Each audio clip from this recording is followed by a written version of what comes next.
Shabbat Shalom lekulam, Shabbat Shalom para todos.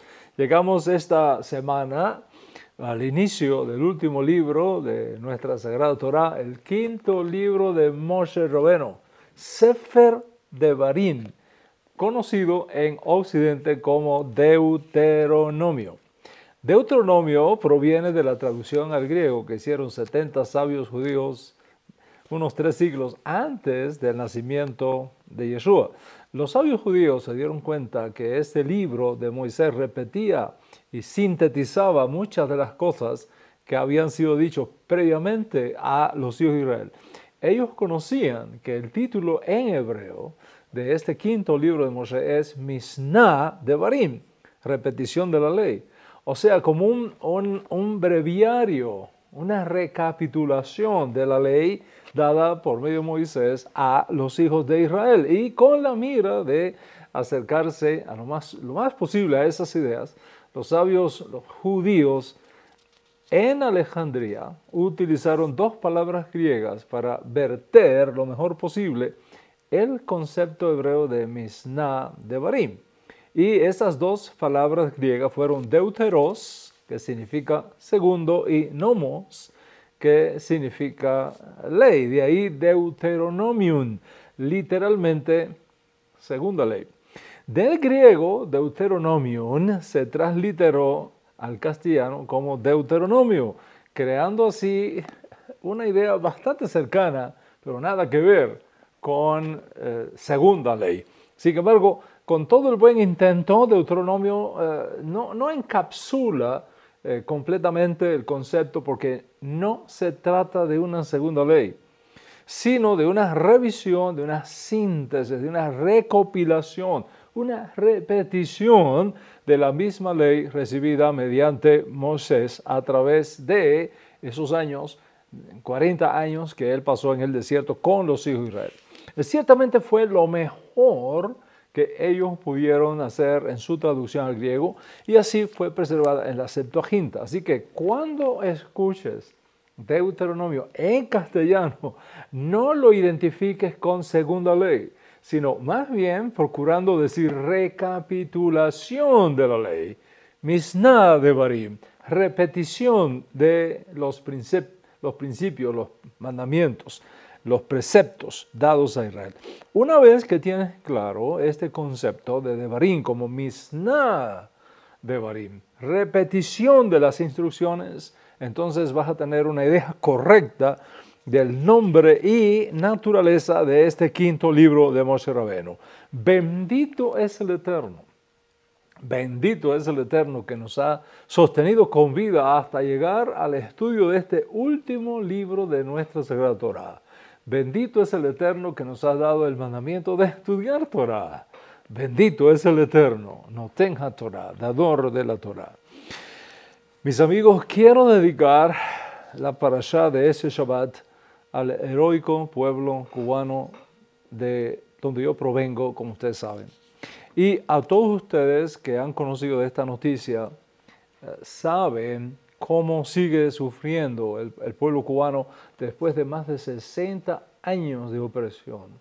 Y cómo en varias ocasiones, pero ahora como nunca antes, han sido capaces de enfrentarse sin nada en sus manos, más que el deseo de libertad, contra ese régimen, el régimen más opresor, brutal, dictatorial y represivo en toda la historia de Iberoamérica. Mis amigos, el pueblo cubano no está pidiendo pan, aunque hay hambre. El pueblo cubano no está pidiendo zapatos, aunque hay escasez de zapatos por todos lados. El pueblo cubano en la isla de Cuba no está pidiendo que le enviemos medicinas, aun cuando las farmacias y los hospitales no tienen cómo atender a los enfermos, porque es un total desastre lo que está ocurriendo en el país. El pueblo cubano no está pidiendo nada de eso. El pueblo cubano está pidiendo libertad, exigiendo libertad, demandando libertad. Patria y vida, gritan en las calles. No más patria o muerte, patria y vida, es decir, libertad. Y hemos recibido informes que confirman lo que ya habíamos anticipado que haría el régimen. traer mercenarios del chavismo sin nexos familiares con los indígenas cubanos para masacrar al indefenso pueblo cubano. Lo mismo harán desde Nicaragua seguramente. Los conocemos porque salimos de ese mundo. Como dijo alguien, conozco al monstruo porque viví en sus entrañas.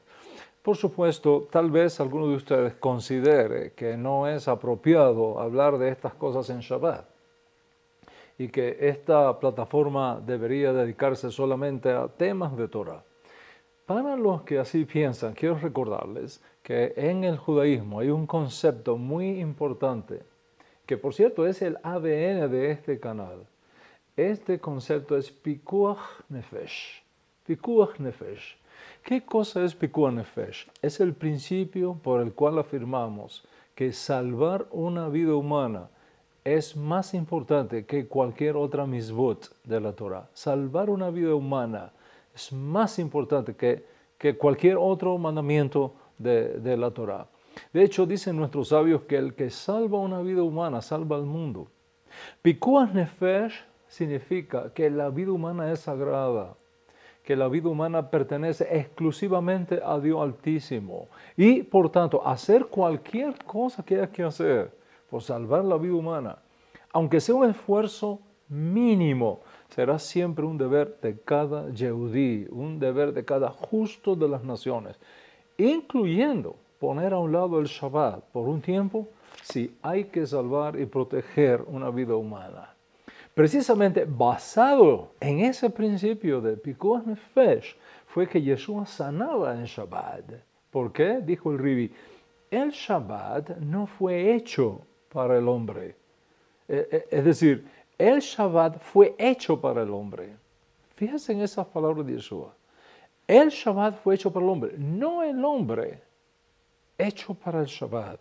Por tanto, ¿qué es lo que quiere decir Yeshua? Quiere decir, la vida del ser humano tiene prioridad incluso sobre el Shabbat. De modo que, por un asunto de Pikuach Nefesh, de salvación del alma, y en medio de una represión sin precedentes, donde la vida de cientos de cubanos ya han sido destruidas por esos canallas y esbirros de la tiranía más larga en la historia de toda Iberoamérica, quiero dedicar esta parashá de hoy al noble y sufrido pueblo cubano dentro de la isla. Por cierto, la segulá de esa parashá es impresionante. ¿Por qué? Porque en Devarim se nos habla del momento de transición que va a experimentar a Israel cuando salga de un desierto inhóspito por el cual han venido transitando por 40 años y se muevan a una nueva etapa en sus vidas, cruzando el Jordán y conquistando la tierra prometida. Y esta es la gran segulá, el gran tesoro, la riqueza de energía espiritual que tiene poder para sanar, para restaurar, para redimir, para libertar. Que ese deseo de esta segulá fluya de este Shabbat, desde esta parashá al pueblo cubano. Una segulá para el éxito de la transición entre la esclavitud y la libertad, entre la opresión y la liberación, entre la sofocación social que viene asfixiando a ese pueblo cubano hacia la oxigenación de un nuevo tiempo, de una nueva oportunidad de patria y vida. Que esta energía, esta segulá de esta parashá llegue a Cuba, a mis hermanos patriotas cubanos, en esta hora de transición y podamos ver por fin la erradicación de esa dictadura brutal e inhumana y establecerse finalmente una Cuba nueva, de todos, para el bien de todos, en paz, en libertad, en justicia, en fraternidad para todos los cubanos. Y quiero invitarles para que se unan conmigo y sientan nuestro dolor y compartan nuestra esperanza. Y es por eso que pido hoy a todos que seamos cubanos. Hoy les pido a todos, seamos cubanos. Que tú puedas decir, hoy yo también soy Cuba. Libertad para el pueblo cubano. Y quiero pedirte algo más. A todos ustedes que reciben mis enseñanzas de Torah cada Shabbat, en libertad, en tranquilidad, que te unas a este movimiento en pro de la liberación final y definitiva del pueblo cubano, y me hagas un pequeño video para ti mismo, y que nos lo envíes. Un pequeño video que puedas hacer tú misma, simplemente diciendo, hoy yo también soy Cuba, libertad para el pueblo cubano. No más, no menos, simplemente toma tu teléfono, colócalo en posición horizontal, pon la cámara frente a tu rostro, en total solidaridad con el pueblo cubano en esta hora crucial de su historia, y mándanos ese pequeño video. Hoy yo también soy Cuba, libertad para el pueblo cubano. Eso es todo. Hoy yo también soy Cuba, libertad para el pueblo cubano. Con tu voz y con tu rostro, lo vamos a estar uniendo a mi voz, a mi rostro, a la voz y el rostro de mi esposa, de mis amigos, cercanos y lejanos, a la voz de todos los que entienden el momento que se está jugando en Cuba, y entre todos producir una enorme voz que sacuda la isla y haga temblar a los opresores. Quiero mostrarte algunos ejemplos de lo que vamos avanzando en este movimiento en diferentes países que se están solidarizando con el dolor, con el sufrimiento y con el reclamo de libertad del noble y heroico pueblo cubano. Hoy yo también soy cubana. Libertad para el pueblo cubano. Hoy yo también soy Cuba. Libertad para el pueblo cubano. Hoy me uno al pueblo de Cuba por su libertad, por su honra, por su honor, por su libertad. Que todos y cada uno de los integrantes del planeta nos unamos en una sola voz y clamemos en conjunto. Yo soy Cuba, libertad para nuestro pueblo cubano. Hoy también soy Cuba, libertad y democracia para el pueblo cubano. Yo soy Cuba, libertad para Cuba. Yo también soy Cuba, libertad para el pueblo cubano. Hoy soy cubano, me uno a Cuba, libertad para Cuba. Estamos contigo, Cuba. Hoy yo soy Cuba, libertad para los cubanos. Hoy yo también soy Cuba, libertad para el pueblo cubano. Shalom. Hoy yo soy Cuba, libertad para el valeroso, digno y hermoso pueblo de Cuba. Hoy yo soy Cuba, patria y vida. Hoy yo también soy Cuba, libertad para el pueblo cubano. Soy Cuba, libertad para los cubanos. Hoy yo también soy Cuba, libertad para el pueblo cubano. Hoy yo también soy Cuba, libertad para el pueblo cubano. Hoy yo también soy Cuba. Que todas las naciones de Latinoamérica vean lo que es el comunismo, no al subdesarrollo, a la pobreza, a la falta de alimentos, a las enfermedades, no al comunismo. Que Cuba salga del comunismo. Estamos con Cuba. Anch'io sono Cuba, libertà per il popolo cubano. Hoy yo también soy Cuba, libertad para el pueblo cubano. Hoy yo también soy Cuba, libertad para los cubanos. El amanecer está cerca. Vamos Cuba, aguanta, que tú puedes encontrar el camino a la libertad. Hoy nosotros también somos cubanos. Libertad para el pueblo cubano. Gracias a todos los que se han unido a este pro-movimiento a favor de Cuba. Gracias a los que se van a unir hoy y en los próximos días. No lo dejes para mañana.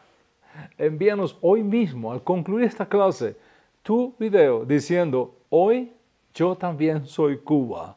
Libertad para el pueblo cubano. Te va a tomar apenas 4 segundos, 5 segundos. Pero esos 4 o 5 segundos multiplicados por miles de voces con la ayuda del cielo, van a hacer una diferencia. Si algo te ruego hoy es que te unas a este movimiento digital de respaldo moral a los cubanos que siguen marchando y gritando con sangre en sus mejillas, libertad, patria y vida. Eso es todo.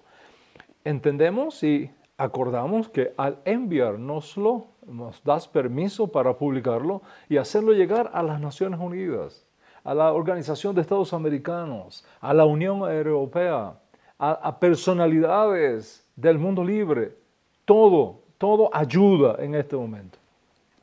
Imagínate a miles de rostros, mexicanos, argentinos, chilenos, peruanos, venezolanos, bolivianos, colombianos, ecuatorianos, panameños, guatemaltecos, españoles, japoneses, en fin, toda América y los amigos de América, en pequeños videos, pero todos diciendo una misma cosa. Hoy yo también soy Cuba, libertad para el pueblo cubano. Y si eres hispano, pero estás en España, o estás en Francia, o estás en Japón, o estás en Australia, mándamelo en francés, mándamelo en portugués, en castellano de Castilla, en japonés, en hebreo, en griego, en cualquier otra lengua. El asunto es hacerlo ya, hoy mismo, antes que concluya el Shabbat. No te va a tomar más que 5 segundos, máximo, hacerlo, hágalo. Pero la acumulación de miles de voces así van a concientizar al mundo que está bueno ya de seguir permitiendo en nuestra América Bella tanta opresión, brutalidad, genocidio, desplazamiento humano contra su voluntad, hambre, miseria, muerte, injusticia social y esclavitud social. Basta ya. Desde ya agradezco a cada uno de ustedes, mis amigos, por solidarizarse en esta hora oscura y difícil con el noble pueblo cubano, mi pueblo, mi patria de este lado del mundo. Es por eso que quiero dedicar esta parashá a mis hermanos cubanos.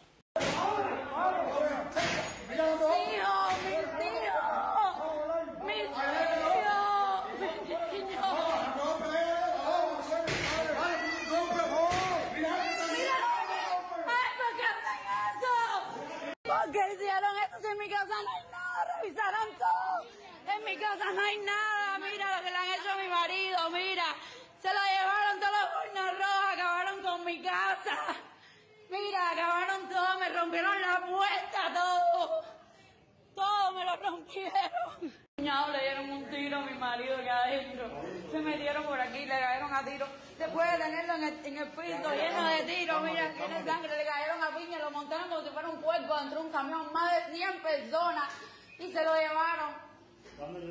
Aquí en la sala, mira, aquí, no lo pude ver. En Cuba, mi familia en Cuba, a mis amigos en Cuba, a mis colegas, a nuestros campesinos explotados, a nuestros médicos que el régimen utiliza como materia prima en el exterior para llenar las arcas de la élite gobernante, a nuestros jóvenes nacidos en el sistema, pero que ya se han dado cuenta que el modelo socialista no funciona, a las mujeres cubanas golpeadas salvajemente por las boinas rojas castristas, a nuestros niños cubanos que han sufrido la campaña más atroz de manipulación psicológica, de alteración de su identidad nacional, a los patriotas militares que han entregado sus uniformes y se han unido al pueblo por ciento para gritar también libertad como ellos. Y deseo también, de forma especial, dedicar esta parashá al general de brigada cubano Jesús Manuel Borbón, viceministro del Ministerio del Interior de Cuba, titular del régimen del dictador Díaz-Carmel, quien renunció a su puesto, afirmando que aplicar la ley no significa asesinar, y marcó la primera y gran grieta interna de ese sistema opresor. Que otros generales y miembros del ejército cubano entiendan también que este modelo no funciona y se pongan del lado del pueblo a defender la verdadera justicia social a la que los cubanos están entregando ahora mismo lo mejor de ellos. A todo ese noble pueblo de la isla grande del Caribe que sufre los dolores de parto hasta que finalmente el nuevo bebé que todos esperamos, debido a esta parashá y a la gran segula que esconde para mover un pueblo de una situación de oscuridad a un momento de luz, que en esta hora de parto finalmente podamos ver a ese niño nacer en paz y en libertad para todos. Hoy yo también soy Cuba. Libertad para el pueblo cubano. Gracias a todos por sus oraciones, solidaridad y amistad en esta hora difícil que vive el pueblo patriota cubano.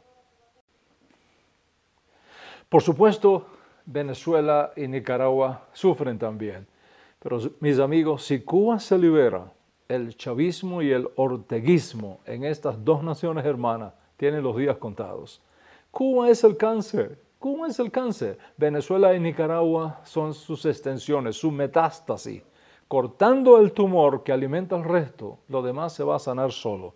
Así que para Cuba y mis hermanos patriotas cubanos, dentro de esa isla que sufren tanto, dedico esta parashá Devarim, y que la célula de esta parashá sea fuerza, sea energía espiritual que traiga sanidad y redención a Cuba y luego también a Venezuela, Nicaragua, esperanza todavía para el Perú y para toda América Latina.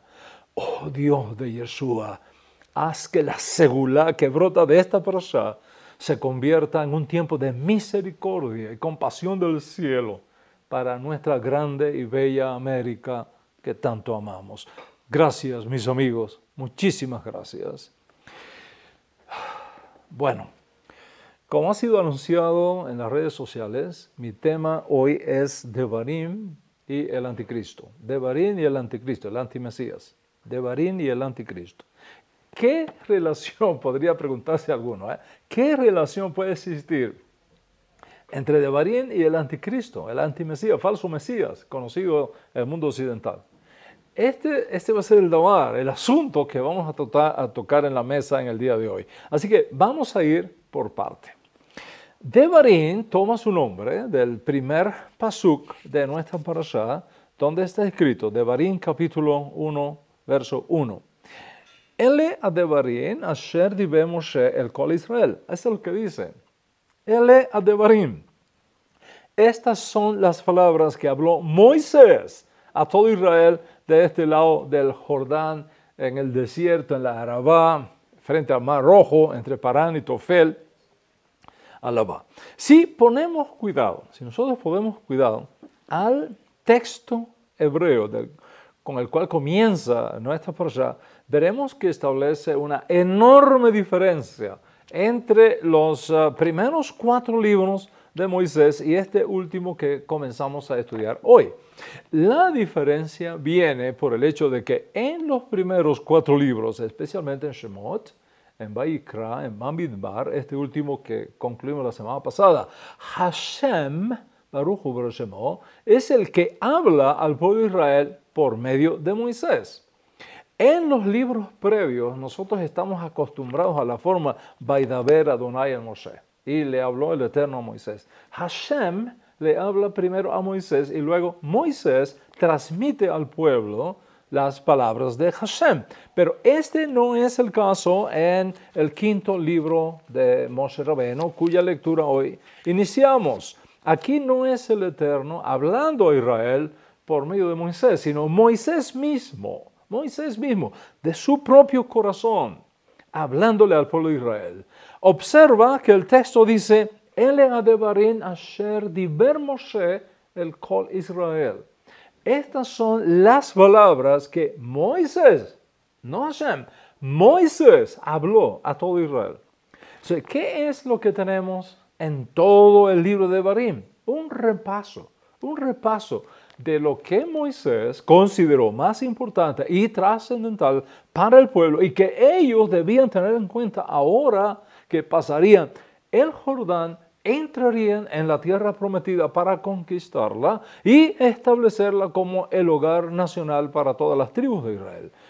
En nuestra parashá de hoy tenemos esa primera reflexión, el primer discurso de los muchos que entregó Moisés al pueblo hebreo un mes antes de su muerte. Y en esta primera reflexión que hace Moisés y que se extiende en esta primera parashá de Devarim desde el capítulo 1 hasta el capítulo 5, donde Moisés recopila los 10 mandamientos que fueron dados a Israel, como aparecen documentados un poco antes en Shemot capítulo 20.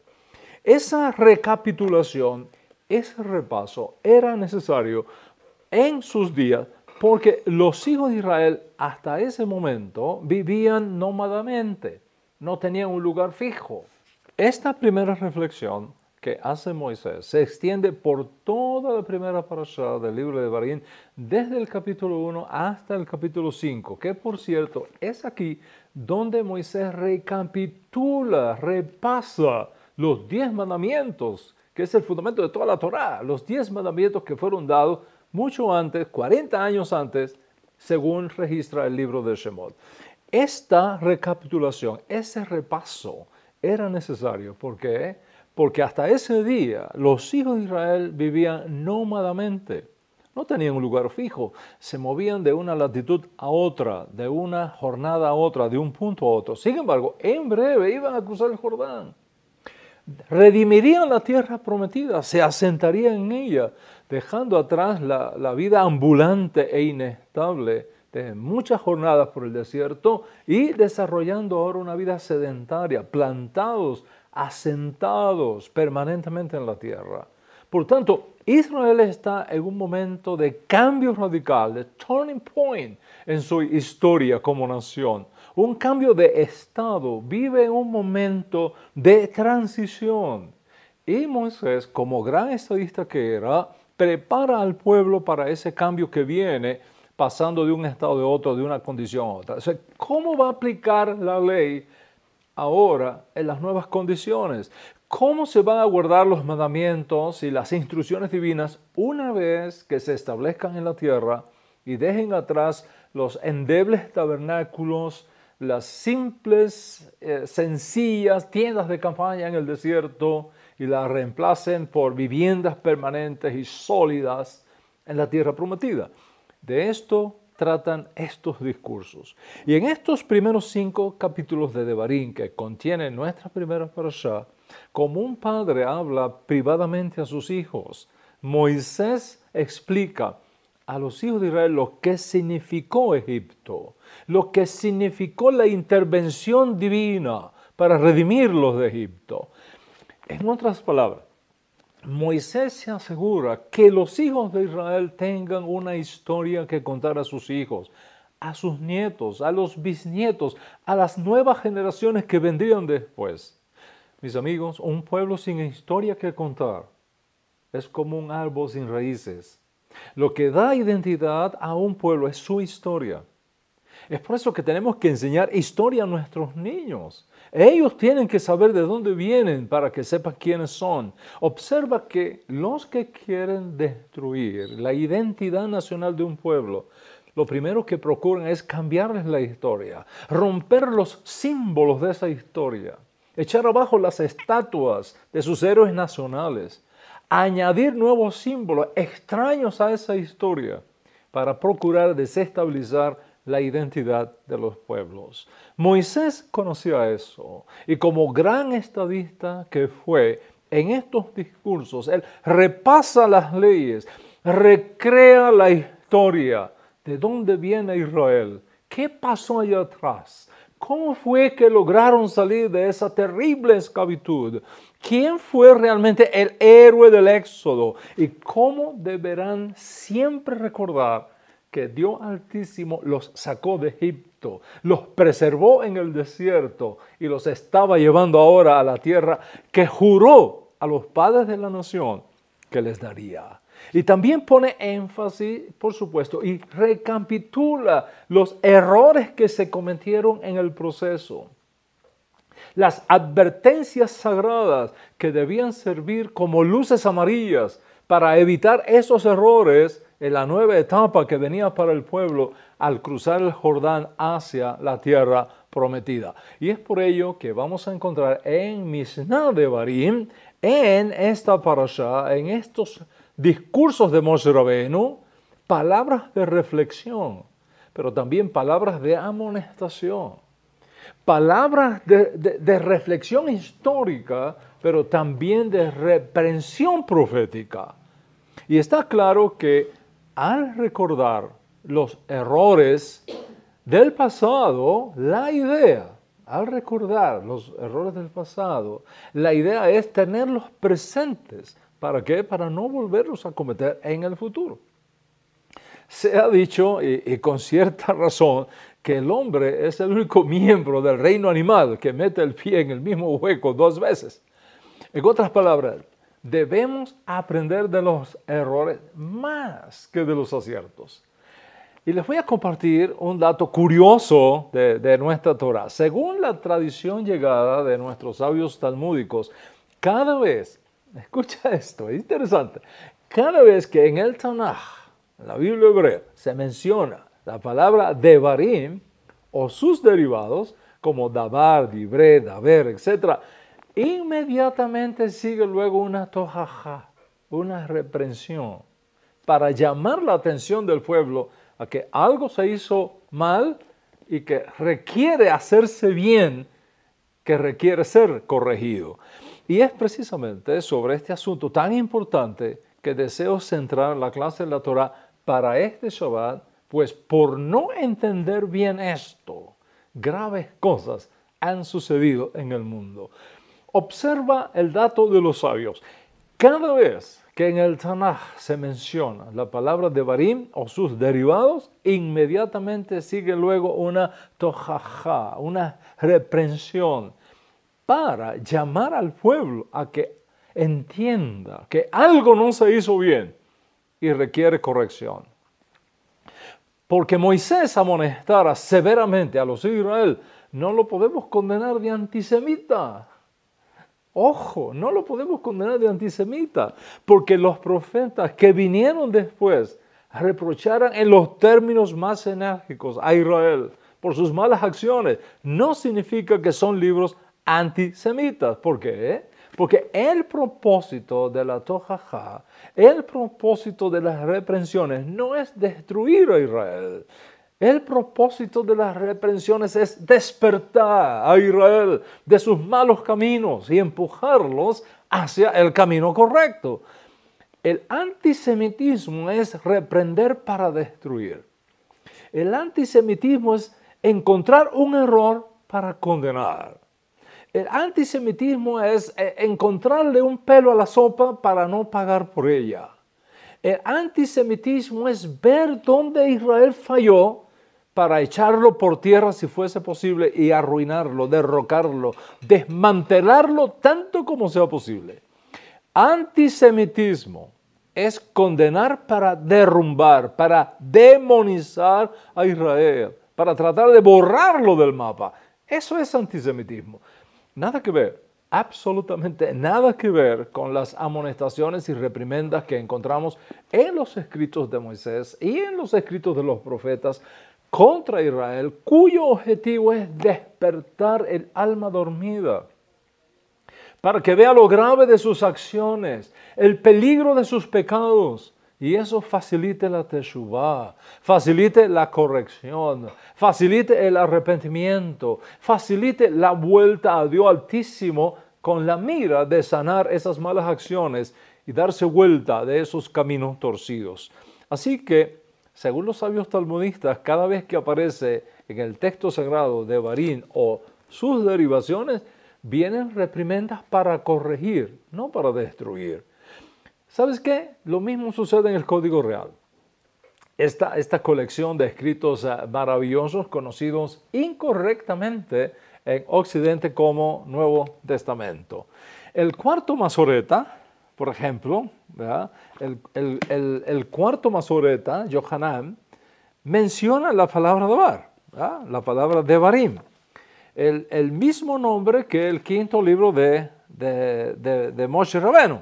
Vamos a mirar Yohanan capítulo 1, verso 1 en el texto hebreo que tenemos acá. Dice, Bereshit haya hadabar me'Elohim, ve'ahadabar haya tamid livnei ha'Elohim, ve'hadabar she'eya kayan haya habitui shel Elohim azmo. Traducido, desde un principio era el dabar de Elohim.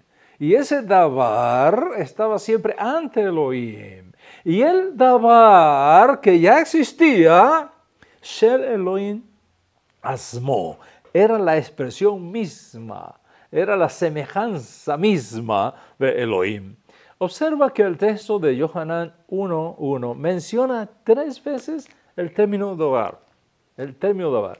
La traducción griega bizantina nos dice algo interesante. Dice el texto griego así, en arge en hologos kai hologos, en prostofteon kai teos en hologos. En el principio era el logos, y el logos estaba con Dios, y Dios era el logos. Así que en el Código Real se menciona dabar, y no una, varias veces. Y dicen nuestros sabios que luego de devarim o sus derivados, dabar, divré, etc., siempre viene una tojajá, una presentación de evidencias para corregir el camino. ¿Qué es lo que sigue en Yohanan luego de mencionar dabar en 3 ocasiones? Lo que sigue es una seria reprimenda, una seria reprimenda en Yohanan. Después de mencionar devarim, una reprimenda.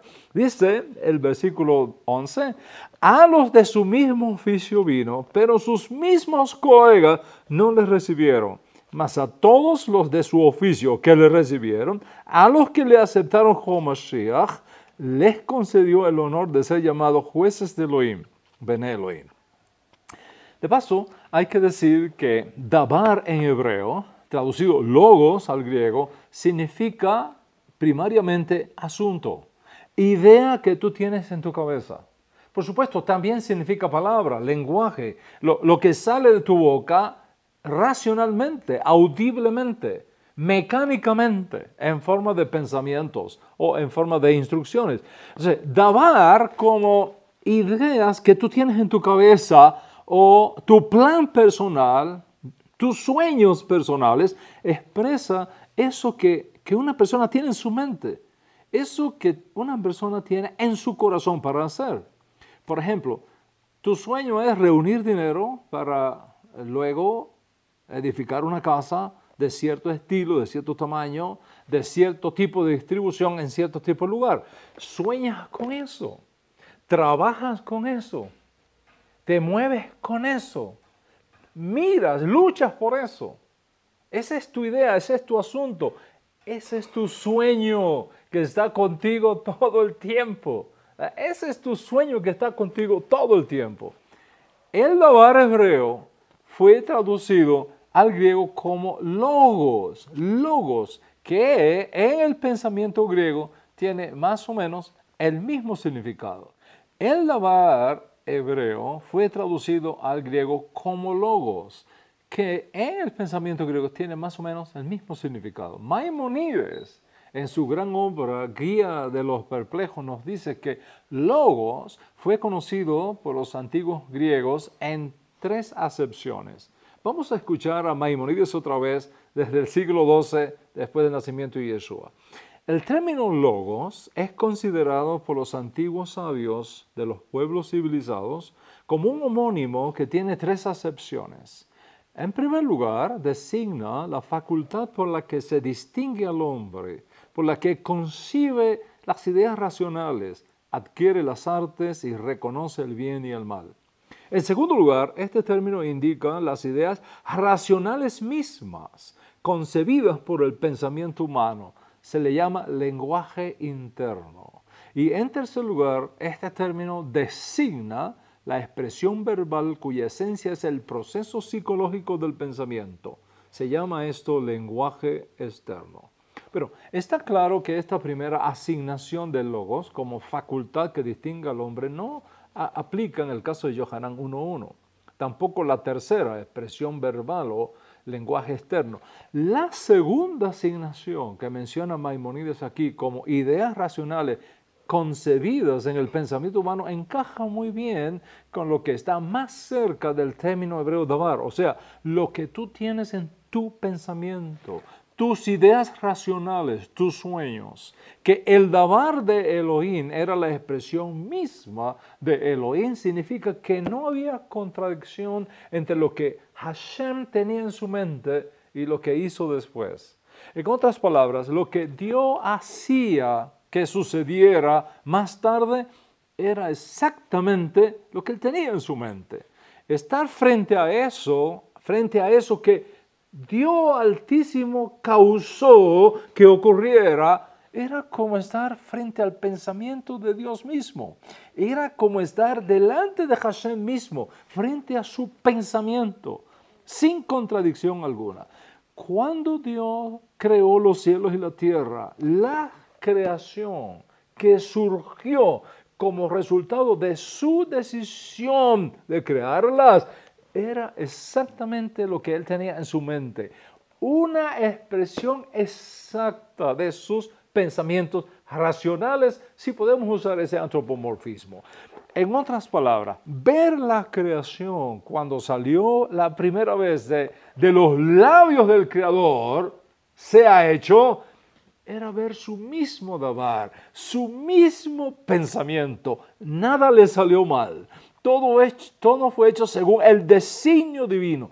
Nada faltó, nada sobró. Como dice la Escritura, todo era bueno en gran manera. En el caso de Yohanan 1:1, el davar, el pensamiento racional de Hashem, es lógicamente una alusión al Mesías, por supuesto. El contexto no dirá que ese davar de Dios, ese sueño de Dios, con respecto al Mesías, el contexto mismo nos va a decir que ese davar de Dios, ese sueño de Hashem con respecto al Mesías, se hizo realidad cuando Yeshua nació.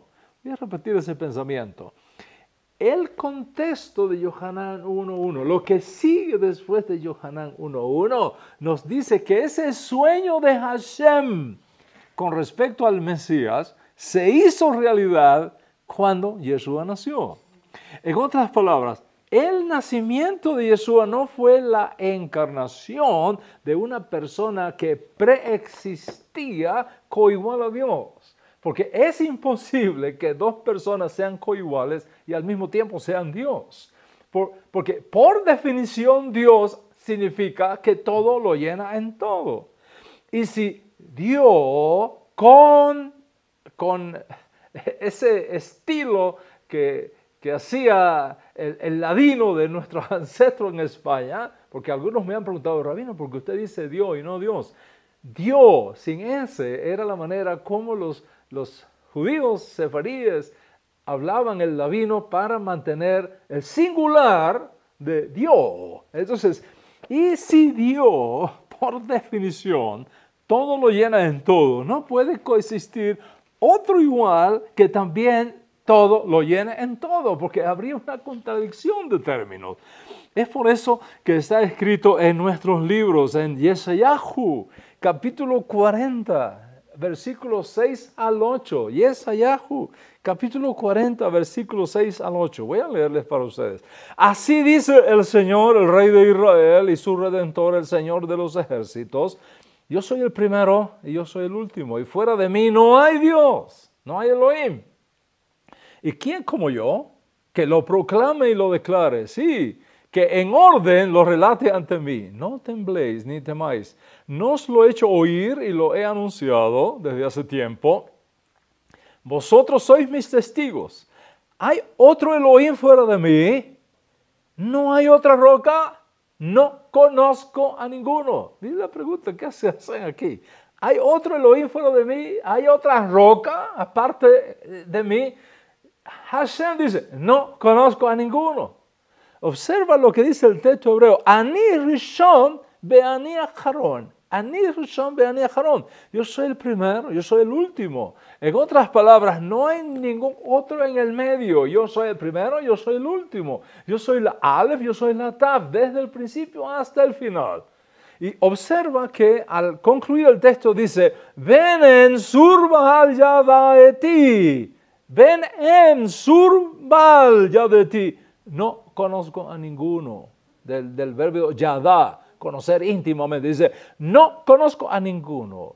Dios Altísimo dice que Él no conoce a nadie, que sea también Dios como Él.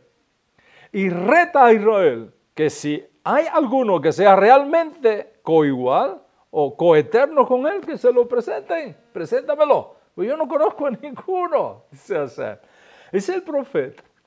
Dice el profeta, hablando en el nombre del Santo bendito sea, ¿conocen ustedes a uno que sea como yo? De Ensur vaya de ti. No conozco a ninguno. Pero si ustedes lo conocen, right, venga, preséntamelo delante. Quiero conocerlo. Porque yo, Hashem, no conozco a ninguno. Observa a quién está dirigida esta declaración teológica del primer Isaías, del profeta Isaías. Verso 1 del capítulo 44. Observa a quién está. ¿Quiénes son los destinatarios? Verso 44, verso 1 dice, Be'ata Shema Yaakov Adi, Israel bechartibo. Escucha ahora, Jacob, siervo mío. Observa, Jacob, siervo mío.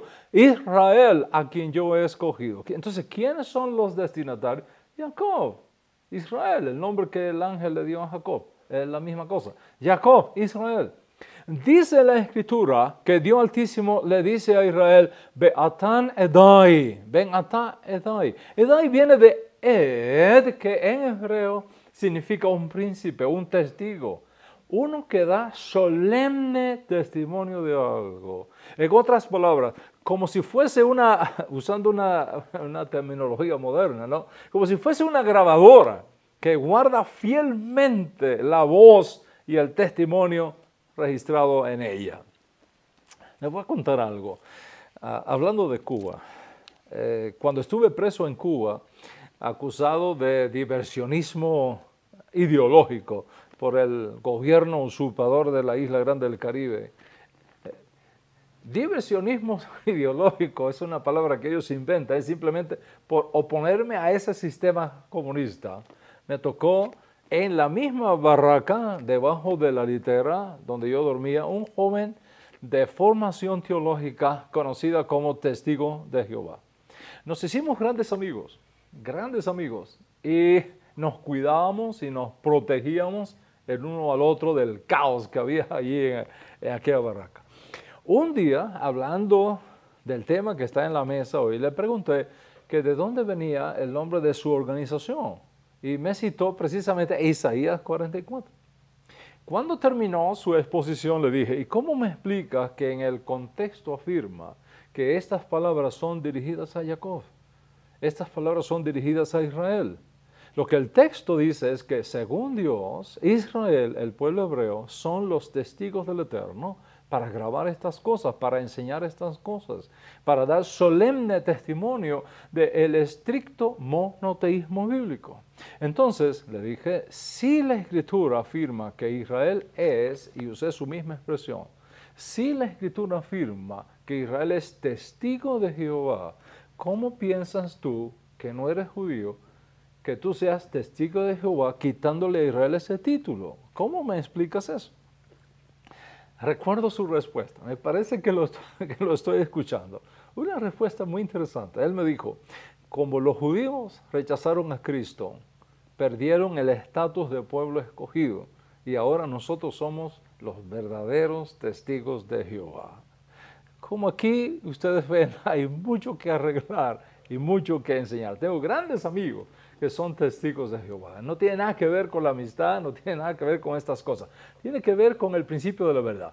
¿Cómo puede alguien decir que Dios rechazó a Israel y le retiró su estatus de pueblo escogido cuando el propio apóstol Pablo en Romanos 11 hace una pregunta retórica para provocar una sola respuesta y dice, ¿ha desechado Dios a Israel? ¿Ha desechado Dios a Israel?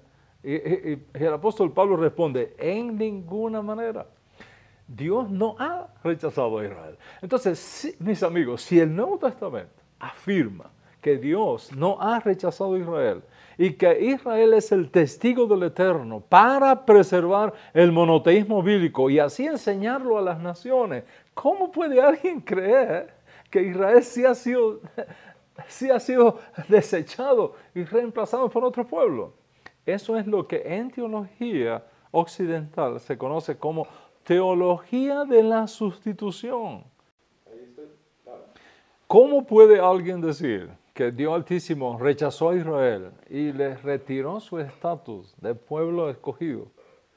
No solo porque el propio apóstol Pablo en Romanos capítulo 11 afirma que Israel no ha sido rechazado por Dios ni reemplazado por otro pueblo porque irrevocables son los dones y el llamamiento divino, sino además porque es una verdad histórica tan evidente por sí misma que no requiere defensa alguna. Ahí está Israel, ahí está Jerusalén, ahí está Tel Aviv, ahí está Tiberias, Nazaret, Haifa, Jope, Beersheba, Eilat, el río Jordán, el mar Salado, Haifa, ahí está la tierra de Israel, ahí está nuestra Knesset, nuestro parlamento, nuestro presidente, nuestro primer ministro, ahí está la IDF, el Ejército de Defensa de Israel, allí me nacieron nietos y allá vamos, si Dios Altísimo nos permite, en unos meses más. Entonces, ¿de dónde surge la idea de que Israel ha sido rechazado y reemplazado por otro pueblo y que ahora otros son los testigos de Jehová, los testigos del monoteísmo bíblico? Todo esto surge por interpretaciones erradas de textos y con conceptos hebreos mal traducidos al griego y peor traducidos del griego al español y requete peor interpretados y a partir de la lengua hispana. Les voy a dar dos ejemplos solamente. Dos ejemplos nada más. Mateo capítulo 21, verso 43. No hay una sola traducción en castellano de este texto, excepto el Código Real, que redime el texto hebreo. Que no traduzca, no conozco una versión que no traduzca tan irresponsable e incorrectamente ese texto, que no preserva para nada la autenticidad de las palabras de nuestro Ribi, que están en línea con el judaísmo. En Mateo 21:43, en su traducción griega clásica de la familia bizantina, el Mateo griego de Mateo 21:43 dice lo siguiente, y cito para ustedes: Diatouto lego imim chotiatezatai afimon che basileia toteo kai dotesetai enei poiuntui tos carpos autes. Por lo tanto, es la traducción que se ha hecho: el reino de Dios os será quitado y será dado a una nación que produzca los frutos de él. Observa eso, será dado. Será traspasado a una nación que produzca los frutos de él.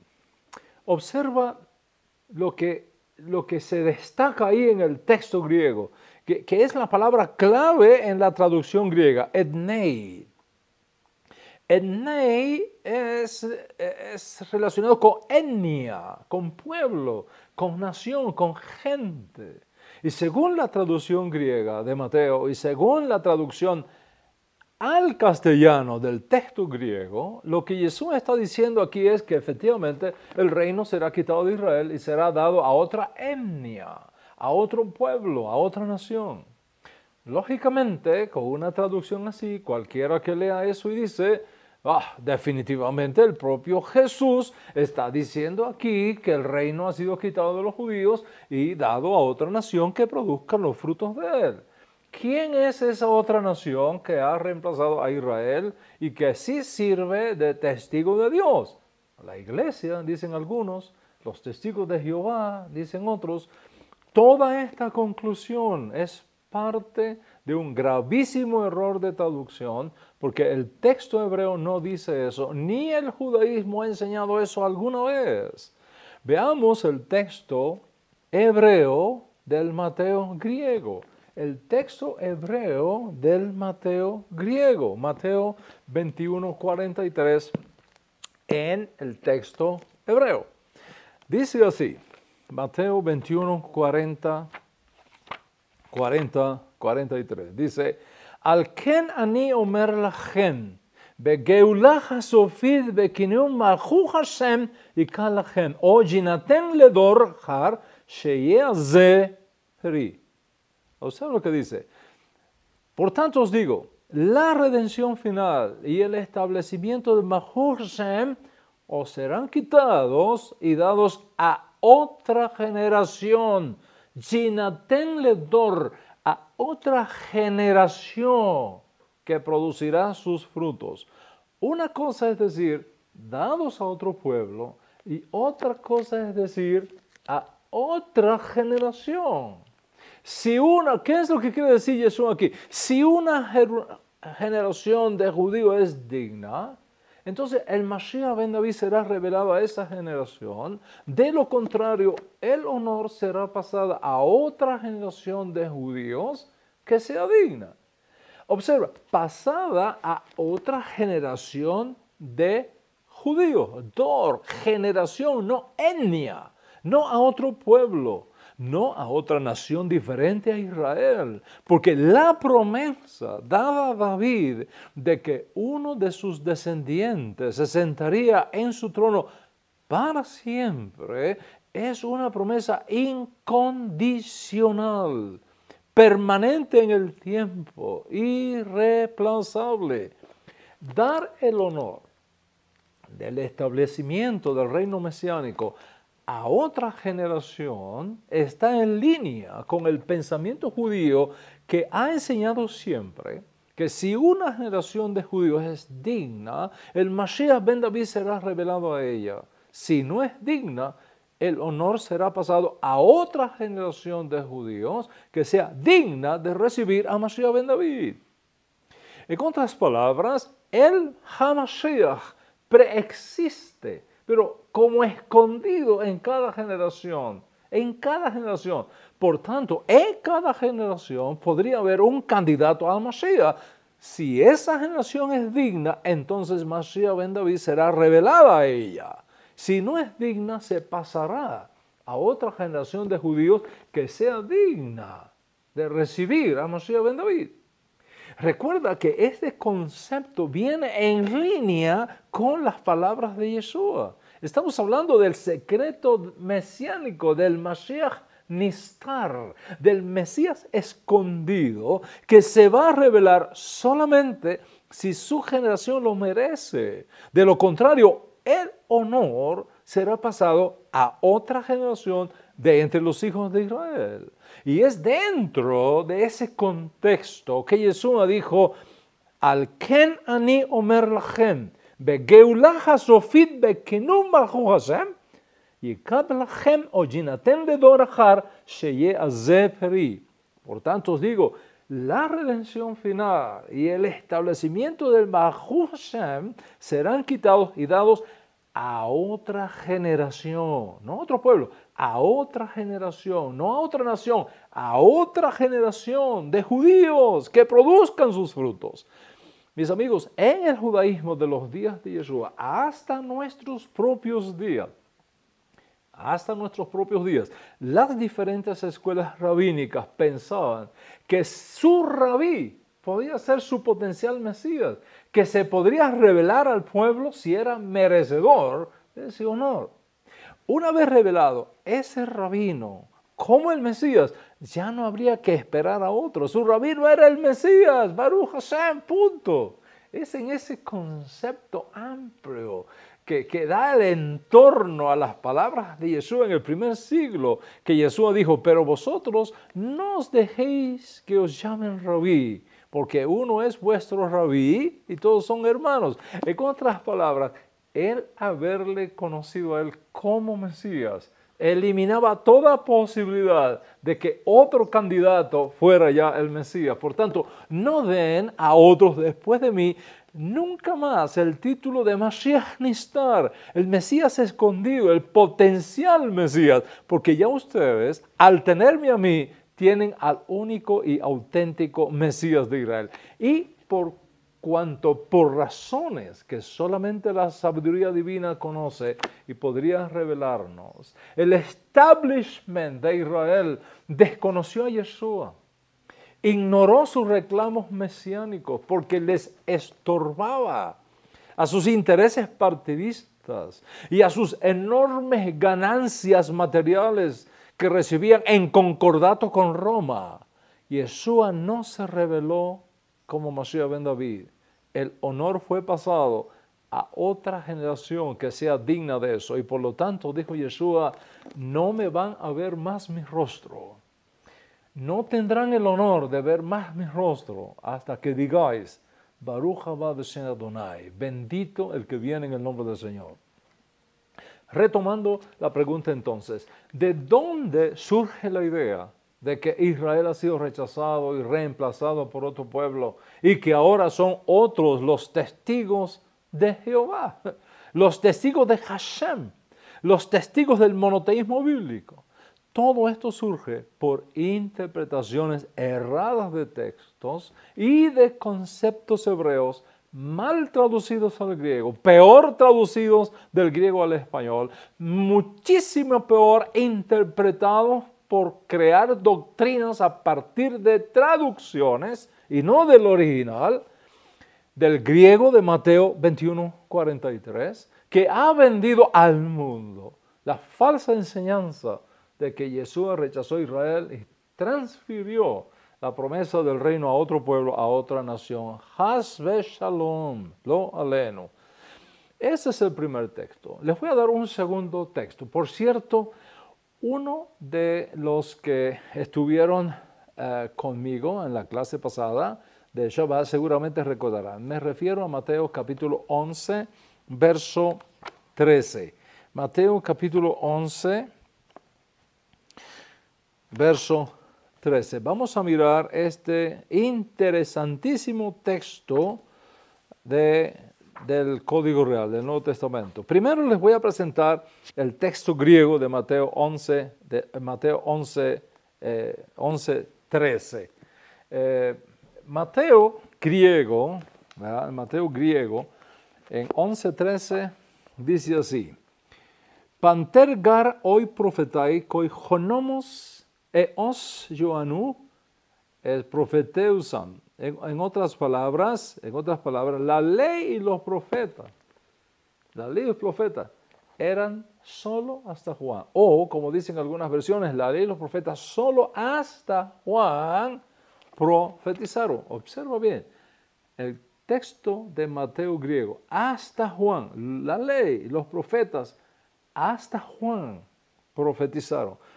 En otras palabras, las cosas para Israel fueron hasta Juan el Bautista. Luego de Juan, Israel pasó la historia, fue rechazado por Hashem. Dios se buscó de otra esposa, se buscó a la iglesia. Y la iglesia es ahora el nuevo Israel de Dios. Ya les expliqué lo absurdo de esta interpretación, porque después de la muerte de Yohanan ben Sekaya, después de la muerte de Juan el Bautista, nos encontramos a Yeshua diciendo, no he venido a abrogar la Torá o los profetas, no he venido a abrogar la ley, he venido a cumplir la ley. Entonces, si la ley y los profetas eran solo hasta Juan, y Yeshua vino después de Juan, y nos dice, no he venido a abrogar la ley ni los profetas, y luego afirma, ni una yo ni una tilde pasará de la ley hasta que todo se cumpla, estamos en serios problemas con el texto griego de Mateo 11:3. ¿La respuesta cuál es? La respuesta es el manuscrito hebreo de Mateo de Mateo 11. El texto hebreo de Mateo 11 dice otra cosa diferente. Lo voy a leer acá. Mateo 11:13. En el texto hebreo dice así: Kol haneviim ve'atorah neviu yemei Yohanan. Eso es lo que dice. ¿Qué quiere decir? Todos los profetas y la ley profetizaron acerca de los días de Yohanan. Observa, Neviu Yemei Yohanan, Neviu Yemei Yohanan, acerca de los días de Yohanan. Dije en la clase pasada, y te lo repito ahora, cualquier candidato a Mesías que se presente delante del pueblo de Israel, diciendo que la ley de Moisés ya pasó, que era hasta cierto tiempo, y que ahora Dios ha puesto algo diferente, podría ser el anti-Mesías. Podría ser el anti-Mesías, el anticristo, pero no el Mesías de Israel. Nunca, nunca, nunca el Mesías de Israel. Cualquier candidato a Mesías que afirme que la ley de Moisés ya pasó, que no es normativa ni vinculante para él, es el anti-Mesías. Y nunca podrá ser aceptado como Mesías por cada Israel. Por eso te dije, ahora te lo repito de nuevo, si Yeshua hubiese dicho que la ley y los profetas eran hasta Juan, como afirman la mayoría de los teólogos no judíos modernos, ahí mismo habría sido descalificado para ser el Mesías, porque se convertiría en un anti-Mesías. Rabino Shaul identifica a un inicuo, escucha bien, Rabino Shaul identifica a un inicuo que se va a levantar después de él, es decir, en los últimos tiempos, como una persona al frente de un sistema que procurará reemplazar la ley de Moisés por otra distinta. Vamos a escuchar al Rabino Shaul como él escribe en 2 Tesalonicenses capítulo 2, verso 3, en relación al tiempo de la revelación de Mashiach ben David. Independientemente si estas son cartas auténticamente de Rabbi Shaul o de algún discípulo de él que escribió en nombre de él. Aquí está 2 Tesalonicenses capítulo 2, verso 3, muy interesante. Dice el pensamiento de Rabino Shaul. Mashiach ben David no ha llegado todavía. No os dejéis confundir. No permitan a nadie perturbarlos, ni siquiera falsificando mi firma y haciéndoles llegar cartas como si fueran mías para apoyar la falsa idea de que Mashiach ben David ya ha llegado.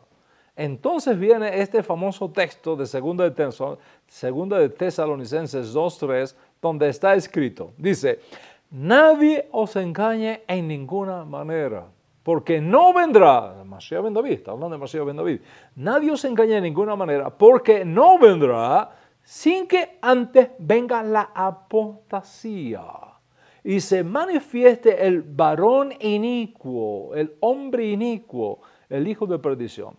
Observa que aquí se habla de un hombre inicuo, de un varón inicuo, que aparecerá antes de la revelación de Mashiach ben David. El texto griego es muy interesante. Dice, antropos tes anomias. Antropos tes anomias. El anticristo, el antimesías. ¿Quién es entonces el antimesías? ¿Quién es el antimesías? Precisamente ese es el tema que vamos a continuar estudiando en la segunda parte de esta clase la próxima semana. Devarim y el anticristo, que no te vas a perder por nada del mundo. En resumen, amigos, al iniciar hoy el segundo día maravilloso que Hashem nos ha entregado, en este momento de aires de libertad, cuando retomamos el estudio del último libro de la Torah, Devarim, Mishnah Torah, repaso de la Torah, es una ocasión propicia para que nos miremos a nosotros mismos y veamos cómo está nuestra relación con Hashem. En esta parashá y en el resto del libro de Devarim, nosotros nos vamos a encontrar con tojajá, reproches. No es un reproche para avergonzar, no es un reproche para desaprobar o condenar. Tojajá significa presentar las evidencias de lo mal hecho, una reprensión didáctica, una reprensión pedagógica, una reprensión terapéutica para facilitar la corrección, para restaurar la elevación espiritual a partir de los errores, para hacer tikkun nefesh y facilitar convertir el hierro en una oportunidad para mejorar, para elevar el alma de nuevo, para transformar el mal en bien.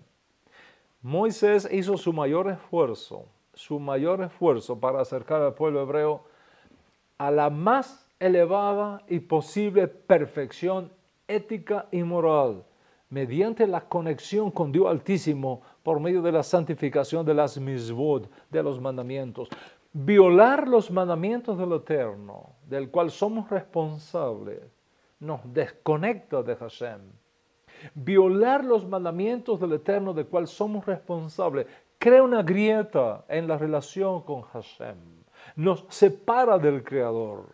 Moisés tenía como su gran sueño que Israel no fuera como las demás naciones vecinas, totalmente desconectadas con el Eterno, sino una que sirviera de modelo, una que sirviera de luz, de punto de referencia confiable.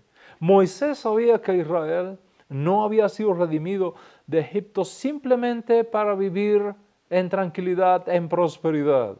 Eso sería solo el primer paso. La gran razón de la existencia de Israel es ser luz para las naciones. Y cuando se violan los mandamientos del Altísimo, esa luz disminuye su intensidad y las naciones se envuelven en oscuridad. Mira a Devarim entonces como el legado final de Moisés, como su testamento para los hijos de Israel, y que de ese testamento surja una idea central que debe marcarnos a todos nosotros, incluso en el siglo XXI. Si tu conexión con el Eterno es apropiada, esa conexión actuará como un cordón umbilical que te va a proveer vida en esta edad presente hasta la hora del parto y tu nacimiento en la edad mesiánica. Sin embargo, si tu conexión con el Eterno se quiebra, lo aleno, si tu relación con Hashem se rompe, los resultados serán desastrosos para nuestras vidas. El secreto será siempre proteger tu relación personal con Dios Altísimo, porque la vida eterna depende de eso. Como dijera nuestro Santo Maestro, esta es la vida eterna, que tenga una relación íntima contigo mediante el que has enviado, Yohanan 17. En este legado, Moisés pone todo su corazón para que los hijos de Israel entendamos esto, para que elijamos el camino estrecho de la obediencia, pero que lleva a la vida eterna. Así que nos dicen los sabios, cada vez que en el Tanaj se menciona la palabra Devarim o sus derivados, inmediatamente sigue luego una tojajá, una reprensión para llamar la atención del pueblo a que algo no se hizo bien y que requiere corrección. Tojajá, conocido popularmente entre el pueblo judío como reproches, en realidad significa presentar las evidencias. En un tribunal se mira un caso y entonces un fiscal presenta las pruebas. Moisés está poniendo las pruebas delante de los ojos de todo Israel. Moisés es el fiscal del Altísimo. De hecho, el propio Yeshua dijo, yo no soy quien va a presentar las pruebas contra ustedes, será Moisés quien lo haga. Moisés es el fiscal, Yeshua es el abogado defensor, nosotros los acusados. Y aquí Moshe, el fiscal de Dios Altísimo, estará presentando la tojajá, las pruebas. Pero, a diferencia de los fiscales de las naciones, cuyo objetivo es hallar culpable al que ha violado la ley, en la jurisprudencia hebrea, la tojajá es para que la persona se vea frente a la evidencia y vuelva en sí y decida retornar a Hashem. Para que una persona entienda que debe regresar al camino correcto, primero tiene que tener conciencia que anda por el camino equivocado. Mientras tú no pienses que estás en el camino equivocado, ¿de qué te vas a arrepentir? ¿Cómo alguien que considera que está en el camino correcto va a retornar al camino correcto si ya tú piensas que estás en el camino correcto? Para que una persona entienda que debe regresar al camino correcto, primero tiene que tener conciencia de que anda por el camino equivocado. Nuestro gran problema muchas veces es la racionalización. El proceso mental por el cual tenemos la tendencia a autojustificarnos, no aceptar las evidencias, refutar los cargos, no reconocer que me equivoqué. Y la tojajá es como pasarte un video de dónde estuviste, con quién estuviste, qué hiciste mal, para que te veas, como se dice popularmente, con la mano en la masa. Y entonces tu corazón se quiebre y reconozcas tus malos pensamientos, tus hierros, tus desvíos, tus transgresiones. Y entonces puedes decir con David, he pecado, Señor, he pecado, me equivoqué, elegí mal, hice lo incorrecto. O como dijo el hijo pródigo, Padre, he pecado contra el cielo y contra ti. Ten piedad de mí, y aunque ya haya perdido mi condición de hijo, al menos hazme como tus jornaleros, para que nunca más me vaya de tu casa. Mis amigos, todo el que anda en ocasiones tropieza. No podemos evitarlo, es parte de nuestra humana debilidad. Lo más importante en la vida es levantarnos de las caídas. Resbalas, tropiezas, te caes, no te condenes por eso. Nos pasa a todos. Hay cosas que hemos hecho en la vida de cada uno de nosotros de la cual no nos podemos sentir orgullosos. Todos hemos, en momentos determinados de nuestra vida, cometido resbalones, caídas. Los grandes hombres de la Biblia, nuestros más amados héroes, no fueron perfectos, tuvieron caídas. Pero lo grande de ellos fue que los reconocieron, se corrigieron, se levantaron, se sacudieron el polvo de la caída y siguieron andando. Lo importante no es quedarte caído, lo importante es levantarte. Y cuando entiendes esto y lo intentas, te viene la fuerza de Hashem. La mano de Hashem se extiende hacia ti para ayudarte a levantarte. Como está escrito en la Torah, 7 veces cae el justo, pero 7 veces Hashem lo levanta. Si hoy reconoces que tu relación con Hashem debe mejorar, si hoy reconoces que has venido deslizándote de los caminos de la Torah, si hoy esta clase de Torah comienza a despertar tu conciencia hacia la importancia de una más profunda y sana relación con tu Padre en los cielos, quiero que allí donde estás hagas conmigo esta tefilá y levantemos juntos esta plegaria. Ribono shel olam, Señor de los mundos, he escuchado tu dabar, mis oídos han percibido tu palabra, y como un espejo levantado frente a mí, acepto y reconozco que no siempre he guardado tus mandamientos, no siempre he apreciado todo lo que has hecho y haces por mí, no siempre me he portado bien. Ribono shel olam, Señor de los mundos, no por mis méritos me presento delante de ti, porque no tengo ninguno, mas por tus muchas misericordias. Ten compasión de mí, ten compasión de mi familia, ten compasión de mis hijos, ten compasión de tu creación y concédeme a mí y a los míos un tiempo de arrepentimiento, un tiempo de conciencia de ti, un tiempo de retorno al camino recto. Ribono shel olam, Señor de los mundos, me acojo a los méritos de tu siervo justo, Yeshua HaMashiach, para que mi oración llegue delante de ti. No te ocultes de mí, no escondas tu rostro de mi casa, de mis hijos, de toda mi familia. Ribono shel olam, Señor de los mundos, tú eres mi Padre en los cielos, y no soy tan insolente ni atrevido como para decirte que soy bueno ni que soy justo. No, Hashem, no soy bueno, no soy justo, he pecado, he cometido iniquidad, he transgredido a veces sin saber y a veces sabiendo. He transgredido tus mandamientos, y no me ha servido de nada. Ribono shel olam, Señor de los mundos, tú eres tardo para la ira, lleno de misericordia. Tú eres pródigo en gracia, abundante en bondad, que preservas la verdad y la clemencia por millares de generaciones. Perdona mi iniquidad, perdona mis rebeliones, perdona mis yerros y absuélveme. Ribono shel olam, Señor de los mundos, misericordioso, lleno de gracia, ten misericordia de mí, perdóname y sálvame. Pasa por mi casa, sana a mis hijos, sana a mi familia, sana a mi alma, y convierte este mismo instante en un momento de clemencia, en un momento de perdón y salvación para mí y para mi casa. Ribono shel olam, Señor de los mundos, no dejes que se agote tu misericordia hacia mí. No actúes conmigo conforme a mis transgresiones. Recuerda tu compasión, recuerda al hijo de Isaí, tu siervo, derramando su alma delante de ti e intercediendo por los pecadores, y ten piedad de mí y sálvame. Sácame del hoyo en que me encuentro, sana mi cuerpo, sana mi alma y condúceme de nuevo por el camino de tus preceptos.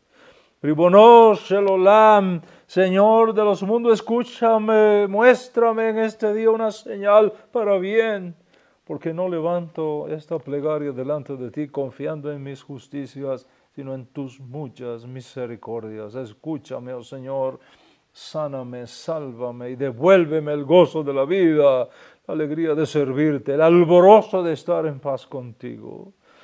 Oh Dios de Yeshua, gracias. Oh Dios de Yeshua, gracias. Oh Dios de Yeshua, gracias por escucharme. Gracias por perdonarme. Gracias por corregirme. Gracias por concederme una nueva oportunidad. Gracias, Hashem. Gracias, Señor. Amén. Amén. Sí, esta plegaria ha expresado el deseo de tu corazón. Quiero pedirte que la sedacá que hoy separes, que el maser que hoy entregues a tu maestro de Torah, tu donativo que hoy envíes para hacer posible que este mensaje de la Torah siga llegando a muchos, lleve este sello.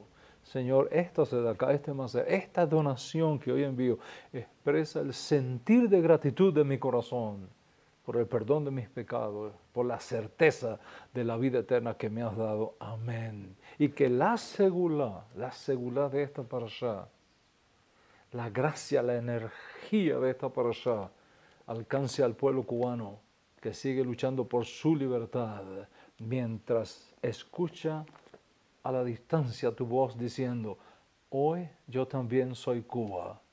Libertad para el pueblo cubano. Shabbat Shalom, amigos. Shabbat Shalom.